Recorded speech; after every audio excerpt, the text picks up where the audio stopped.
Hi, and welcome to another edition of Race Reviews with Billy and Sam, Argentinian edition in Argentina. San Juan. San Juan. So today we are going to review Ironman San Juan. Make sure that you pronounce it right, because if you say San Juan, they will not know where you are.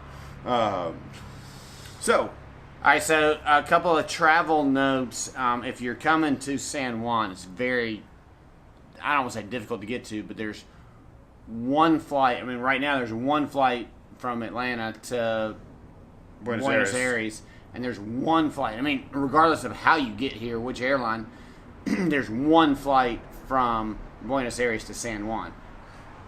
One flight here, one flight back. And so we had to fly in, spend the night in Buenos Aires, and then take the next day, take the flight here. On the way home, it works out a little bit better, but the travel is different. So check that as you're checking your flight schedule. Be aware, that's all Delta information.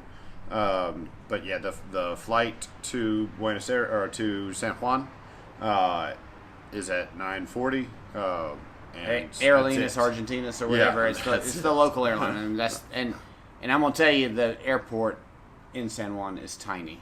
You could watch your bags go from the plane and actually physically be put on the belt for you to pick up. I mean, it was that small. The plane was actually larger than the terminal. It really was. Yeah, it was.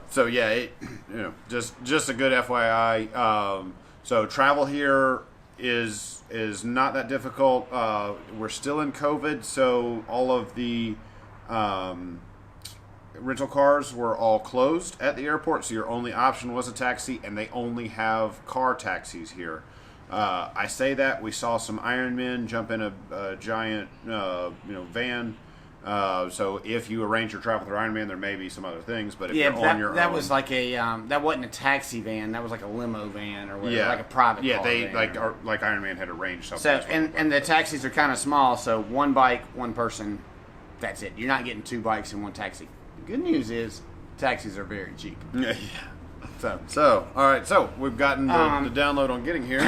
One more thing to note: when you come to Argentina, no matter where you travel in Argentina, they love American cash, like American bills. So the official exchange rate right now, and it'll change. We should talk about this during the stories. Yeah, but this is the race review, man. People who are coming to race need to know these things. Okay. The official rate to exchange is 115 pesos to $1. But there's something called a blue rate, which is like I don't want to call it. I mean, it's the blue market. It's not the official market. It's 200 to 1. Our hotel changed out at 180 to 1. So bring cash and pay for stuff with cash, and you'll actually save a little bit. You get money. a discount if you can find the blue rate. Right. So for more information on that, watch our race or our stories. All right. So check in. You've got a backpack. And they're into the orange. Yeah. So if you're in the U.S., you can, use your shirt for hunting. Also, it's technical, so you can run with it and you can hunt with it, or maybe you can run and hunt. Right. You got a dangerous game. Got it. You got a backpack, which it's a decent backpack. It's a good little backpack. And you got a glass. So that was cool. Yeah. You got all kinds of... Yeah, there were some interesting goodies in there. I mean, olive oil? Yeah. Oh, yeah, olive oil. I didn't bring that. I don't know what this stuff is, but they get it... Vaseline. I mean, is that what that is? Yeah. Vaseline. So, I mean, they gave you a bunch of food. I mean, there were 4 or 5 packages of food. Yeah, we ate the food. We ate all that, so I can't show it to you, but... I mean, it was a decent swag at check-in. Check-in was in a...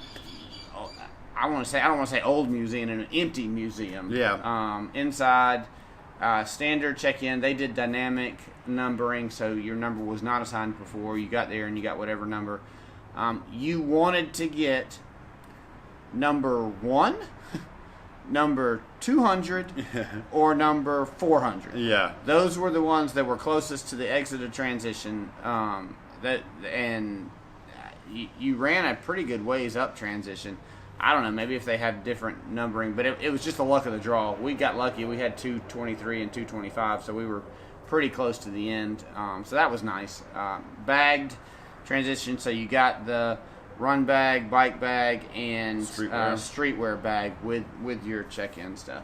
Anything else with check-in that you can think of? Check-in was pretty good. So no, you got it. All right, so moving. You had to pay for the Argentinian Triathlon Federation or whatever. 1,500 pesos. So bring cash at the official rate, $12. If at the unofficial rate, less than 10. And you had to pay for that before you even went into transition. Yes. Kind of like in Austria, where you had to pay the mafia before you got to be able to go to transition. They weren't as. No, they were fine. They were not as mean about it. There was a receipt. Yeah. Seemed legitimate. There was a receipt and a wristband or whatever that you got for that. Anything else with transition? I mean, with check-in. Good. That's pretty well covers check-in. Check-in is a standalone place. That is not where transition or anything else to do with the race is going to be. Once check-in is done, they're done with that building. So then this is a split T1, T2 race. So T1 was forever away. Yeah, we should cover that. We will. T2 and the finish line and all that right in the same area. Yeah, not far, but not. You could not see one from the other. It was a short walk, but just the way corners and stuff worked out. And they were about 6 blocks or so from registration. So I mean, all of it's kind of in downtown San Juan, except for T1 and the swim, which is up in the mountains and forever away. So I feel like the next segment should really be dropping off your bike, right, and bags. Yeah. So let's talk about T1. So they give you different. First of all, they gave you times for registration. They gave you times to drop off your bike. None of that stuff matters. And it hadn't mattered at a single race yet. It didn't matter at this race, which is good because it would help you to speak Spanish. Yes. Please learn Spanish. Because we didn't speak hardly any Spanish, and the Spanish that we do speak, I think people laugh at us, but whatever. You can do this race without speaking Spanish. We proved that. But it will help your life immensely to know a few words and phrases. But anyway, so what the deal is we put our bikes together. We took them to T2, and there was a bus and a tractor trailer. And it was a sweet bus. This is the nicest shuttle bus we've ever been on. Ever. And then they put your bike on the tractor trailer. You rode in the bus. Your bike rode in the tractor trailer to T1. And like I said, they had times that, I mean, if you time it right, you could probably hop on the bus. I mean, we ended up hopping on the bus and sitting there for a while. But I think they had specific times that they took that off. That was all in Spanish, though. So we just went with the flow. Yeah. So the drive up there was what, 30 minutes at least? 35, maybe. I mean, at least 35 minutes to get to T1. But it was fine. I mean, it was a super comfortable bus. You got a kind of a tour of the city, and you got to go through the mountains and get a tour of that. So that was pretty cool. And then you got there, and the tractor trailer actually took a few minutes to get there. Yeah. Well, that's because we had a police escort for the bus. And I don't think they did. Is that what it was? Yeah. So you get to T1, you get your bike off the tractor trailer, you take it in. They wanted to check and make sure your brakes worked. What else? So in the instructions, you had to put a sticker on the side of your helmet. There were 2 helmet stickers, but in the instructions, it only said put one on the front. They wanted the one on the side too, so make sure you put the one on the side. You dropped off your bike bag and your bike, and you racked your bike, and then they had the hooks for your bike bag. You did have access to that the next morning. Yes. So if you both forget, your run bag and your bike bag were accessible the next morning, but you had to have them up there the day before. Right. So if you forget something, no big deal. Just bring it with you the next morning, and you can put it in your bike. Your race bib goes in your run bag. You are not required to have race bib on the bike. So the swim, you got to see the swim area, the swim start, and all that. But then you took the shuttle bus back. You wanted to make sure that you dropped off your run bag also the night before. That was in T2. We checked out our spots for where we were going to put our bike in T2. Ended up that didn't matter. They took the bike from you as soon as you got off, so that was pretty cool. So there was no advantage to any wrecking spot in T2. Yeah. So you, as soon as you're biking into T2, they took your bike and you went on to bag. So nice and easy. So yeah, all you needed to know was your T1 stuff. So race morning, you get up, you go to the shuttle bus, and I'm sure that what they did with those shuttle buses was whenever they were full, that one took off, which was, I mean, excellent plan. We got there in plenty of time. Transition was open for an hour, with maybe even more than that, and there was plenty of time. We got to the bus at like 6:10 or 6:15 a.m. And we sat on the bus for, I don't know, 5 or maybe 10 minutes, and then took it. So we were at transition by 7, and transition was open till 7:45. I don't recall there really being any people pushing to get out of transition, but the race started at 8. Hop on the bus, you get there, you can put the fluids on your bike, you can do anything that you need to do to your bike bag, and then they had a bunch of corrals for your swim time for the swim start. So, I mean, the standard, how they hold the sign, 20 to 25 minutes, the different corrals. And they would let the corrals in, and 3 people every 5 seconds? 3 people every 5 seconds. So we were in probably, I don't know, the next to last corral. Maybe there might have been 2 corrals. We were in definitely the back third of people that got in there. It was 20 minutes from the time the gun went off to the time that we got in. I'm thinking they got everybody in the water in 30 minutes. Don't you agree? Yes. Yeah, we were in 20 minutes, and there was not many people behind us. The swim is cold. So on race morning, wear long sleeves, long pants, something like that. It is chilly up there. You're up in the mountains at a reservoir. It was chilly up there, and you're going to want some. I mean, you have the streetwear clothes that you can put the stuff into. Spectators, I mean, there were a ton of spectators up there. They cannot ride the shuttle bus with you, but they had driven up there. It's a lot warmer in downtown San Juan, so you're going to come out and you're going to be like, okay, well, I don't need this long sleeve shirt, I don't need these long pants. And you're going to get up in the mountains and you're going to be like, oh my goodness, it's freezing. It wasn't freezing. It wasn't the end of the world to not have that stuff, but we put on our wetsuits pretty quick, just to stay warm. Yeah. Also, not a lot of porta potties up there. Yeah, maybe 8 total. In total. 4 inside transition and 4 outside transition. So plan accordingly. And hit up the ones outside transition, because everybody's in race mode, focused on getting to their bike or whatever. As soon as you get off the bus, if you just swing over to the porta potties that you got to walk right by, there's usually not a line. Toilet paper ran out, so get to the porta potties early. So this is a 1-lap swim, out, across, back, big giant triangle. I was expecting very clear water because of the temperature. It is not clear at all. So you just plan on, I mean, no visibility is really it. It's a muddy bottom lake, and then of course all the sediment got stirred up on our way out there. But even as all the way out, I could not see anything. Wear tinted glasses, because on your way back in, you're looking into the sun. That they have these giant Remax balloons, hot air balloons. You could sight off those. That's exactly what I sighted off. So the sun was more to the right, the balloons were more to the left. The finish line was, I mean, the swim exit or whatever was kind of in the middle. So if you just sighted off the balloons and a little bit to the left, it was wetsuit mandatory. So that's what they said, but there were several people out there without wetsuits. Yeah, they didn't make you wear a wetsuit, but 99% of the people had wetsuits on. I mean, they sent out an email the night before saying it was wetsuit mandatory, just meaning that it's colder than whatever temperature that it is. Than the optional. And so it was chilly. It wasn't as cold. We swam in colder water for sure, but it was chilly. It was chilly. We actually got to put our feet in. We didn't try pushing it with doing an early swim or anything, but put feet in to kind of feel water temperature, and it was a bit brisk.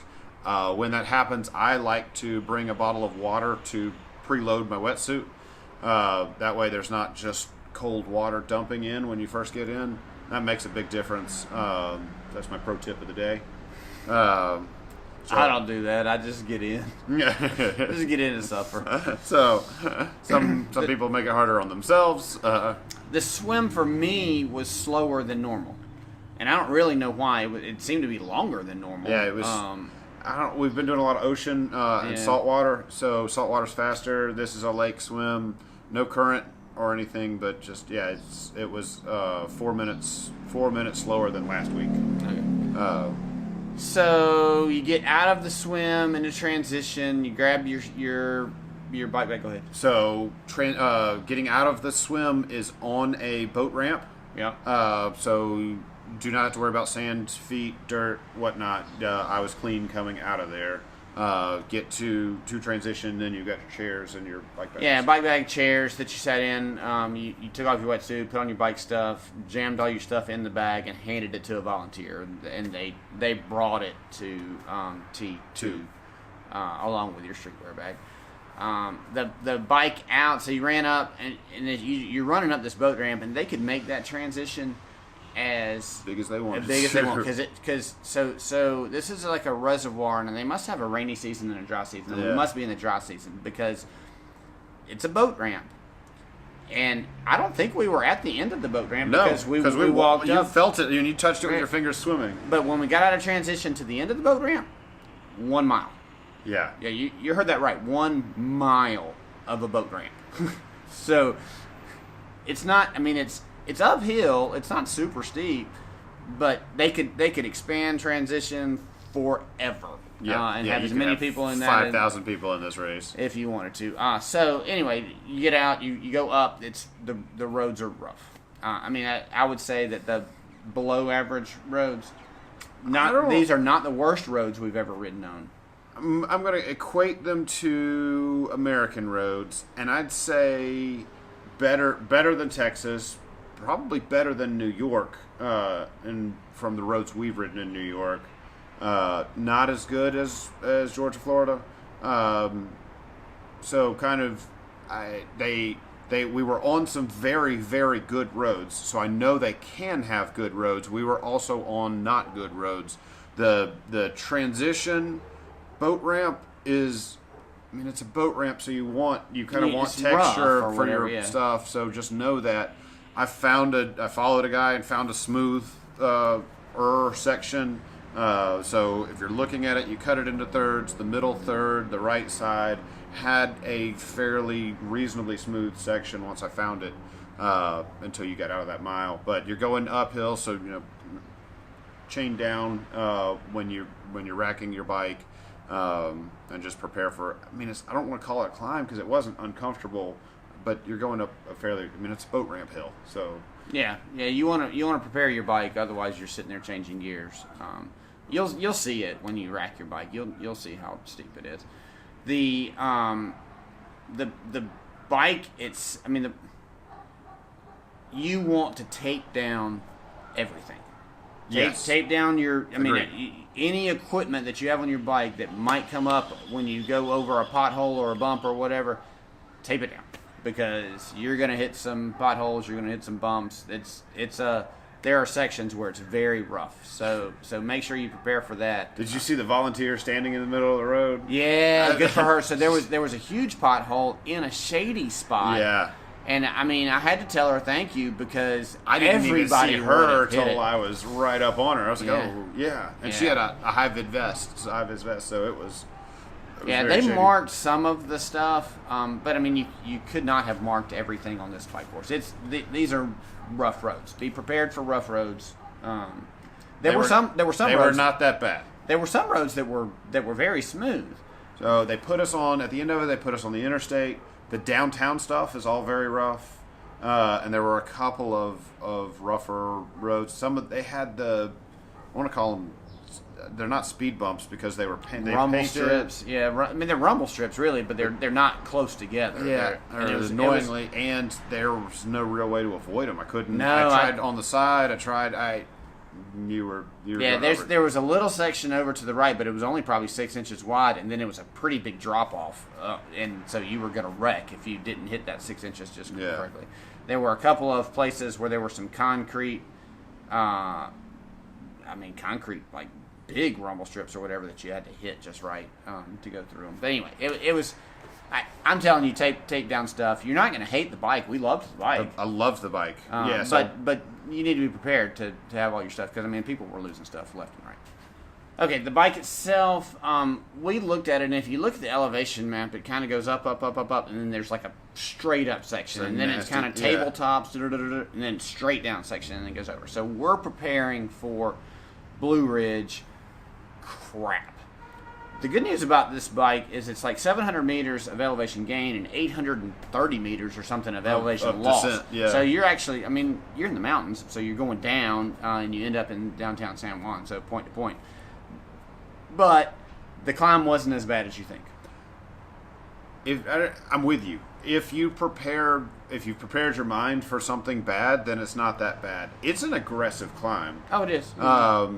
So for us, it was mile 16, and I'm gearing up in my head, and you're starting this, and then it goes down. I was like, it kind of levels off, and then mile 17 starts the big climb. Yeah, so 17 is where your big climb is, and you just power through. There's nothing else to say about it but that.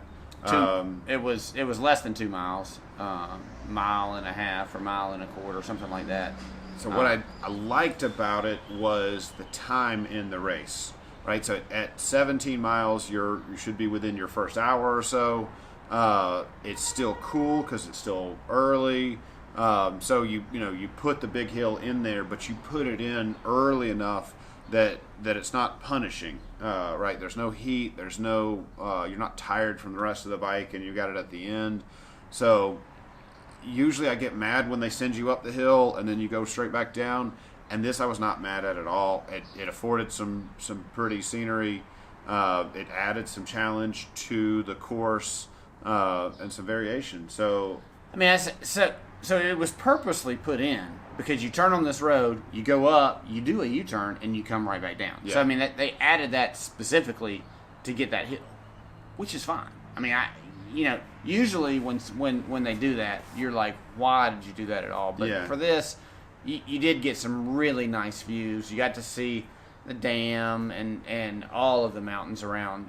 So you'll actually enjoy that as long as you're prepared that this is a big climb. You get up to the top, you ride for, I don't know, half a mile, 3/4 of a mile, turn around, come back down. Go ahead. 4 aid stations. One of the aid stations is at the top of this hill. Yeah, it's at the top, and you kind of hit it twice because you hit it on the right, and you go around the U-turn and you come back, and there were people standing on the right that would hand you stuff if you forgot to get it. Yeah, I was pretty well cooking by the time that I reached that thing. You're descending. Yeah. You want to try to hit it on the right if you can, but if for some reason you hit it and you drop it or whatever, don't stop. Go up, turn around, come back, and you can get it again. And then you go down. And I like to go fast. I mean, I hate to use my brakes like ever. But I did use my brakes a little bit on this. You don't have to. I mean, we were talking about it. If I had done this descent 3 or 4 times, maybe the 4th time, I'd go balls to the wall and no brakes or anything, because you can. But the way the curves look on the first time down, you're kind of wondering whether or not you can make it. I don't know what my top speed was. It was in the had to be in the 40s. We were getting it. So it can be a super fun descent, and then you end up on a flat section and you go out. And the rest of the bike, I mean, there are some rolling hills, I would call it. But that was your only climb, and the rest of the bike. You get out of the mountains, you get on the interstate, you make a U-turn on the interstate, you come back down. After you get off the interstate, you're in downtown, and there's kind of a lot of technical stuff in downtown for them to wind you through to get you back to where T2 is. So be prepared for that, because that kind of slows you down. Yeah. But other than that, so the aid station, the first one was at like 15K. The second one was at the top of that hill, around 19 miles or so. The third one, what was the third one? 30. It was 36 miles. 36 miles. It was 36 miles because I'm riding along and I'm like, 30. Yeah, was it 36? 36, 32, somewhere in there. 36. That's what it was. 36. Because I'm riding along and you get to mile 45 and you're like, that's a long time. 20 miles between that and the end of the race. And then there was one at 49. So 7 miles from the finish, you got to the last one, which was good. Refuel, get right before the it end. was, but that last aid station was a left-hand aid station. It was. So mind that when you get on the interstate, you're riding on the left side, and you go do the U-turn, and you come back, and you're on the left side again. And they have it after you do the U-turn. You'll see the aid station. So mind that you're grabbing stuff with your left hand in that last aid station. You get off, you do the technical stuff, you end up T2. They take your bike from you, and you head out on the run. So the run was really interesting. So it's around downtown San Juan, and it's got a lot of turns, U-turns. It's very interesting in that I would say more than partially shaded. More than 50% of this run you could be in the shade for. Less than 60 probably, but it was hot for us, and the shade was really, really nice. Yes. And I mean, you wound through like this great giant park, and I mean, you just kind of zigzagged through it, which was actually pretty cool. I mean, usually we hate U-turns and stuff, but the way that this run was laid out, it was nice. Yeah, they were trying to keep you under shade, keep you in the park. It was really nice. So the first aid station we hit, they had run out of cups, and they had giant bottles that they were handing out.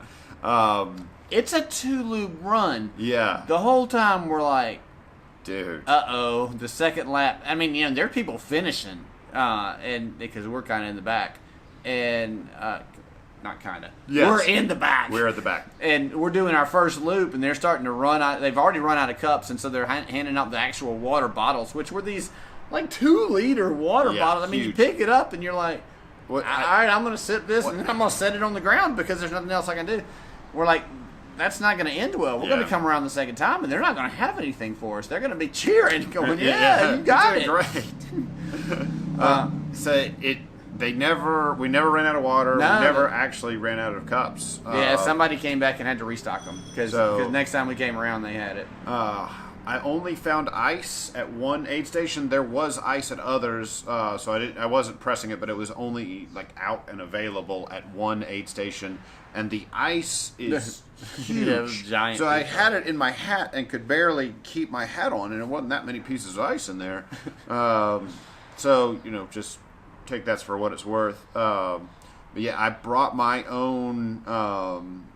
Usually I bring my own water bottle. This time I just brought my own mix because forgot my water bottle holder. But so I carried they were giving out the little Powerade bottles. Maybe what are those, like 500 milliliters or so. So I just carried that in my back pocket, empty, and then just filled it up and worked it all out. So for what it's worth, probably would keep a water bottle with me. There is the potential for stuff to go wrong. I'm sure they'll fix it on this next one, but better safe than sorry.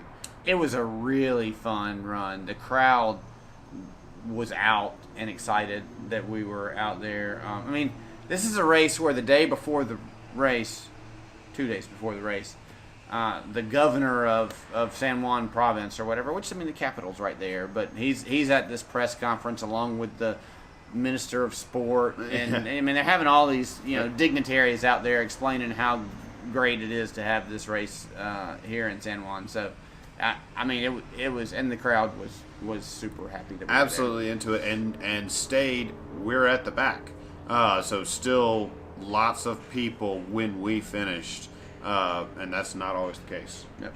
So a great race. So you got anything else to add? Yeah, not really anything to add other than I think we've talked about it, and there's nothing we'd change. Yes. I mean, as far as the course goes, the course is absolutely phenomenal. It's a really great course for a first-time race. I'm really impressed. This was well thought through and well done. Anything else? I don't know. I think we got to give it a score. You got a score for the race? Yeah. I mean, I got medal and towel. Oh. All right. So you got to finish your towel. We gave Ironman Argentina not Argentina, Ironman Australia, Melbourne, a hard time because they didn't give out a backpack and they gave out a towel instead of the hat. We're fine with the towel instead of the hat. These guys gave out a backpack, and then this is the medal. So it was a nice medal. Yeah, medal was fun. Nothing special. The towel's kind of it's like I think a swim towel is what I would call it. It's a weird size. It's probably for new people, transition are going to treat it like a transition towel, and you shouldn't. It's too big for that. Sure. But yeah, for like a post swim, just dry off. So yeah, happy with the swag. 6 1/4, 6 1/2. I mean, this was a race that really well done. I'm going to give it a 6. Okay. I really like it. I would ask for some street repairs, and I'm not saying repave so much as fill in some dang potholes. I would say we struggled to communicate, and lots of races there's a lot more English speaking people around, and there were people who spoke English, but it was probably the exception rather than the rule. I would call it that way. So that made it a little bit intimidating. You're nitpicking. Every single email we got from this group was only in Spanish. Yes. You had to have known that there was going to be a language barrier. Absolutely. You're not. This is a big city, like spread out, but it's not like a metropolis. When you go to Buenos Aires, you go to wherever, you have lots of people that speak English because it's a big city. When we were coming here, we knew that Spanish was going to be an issue.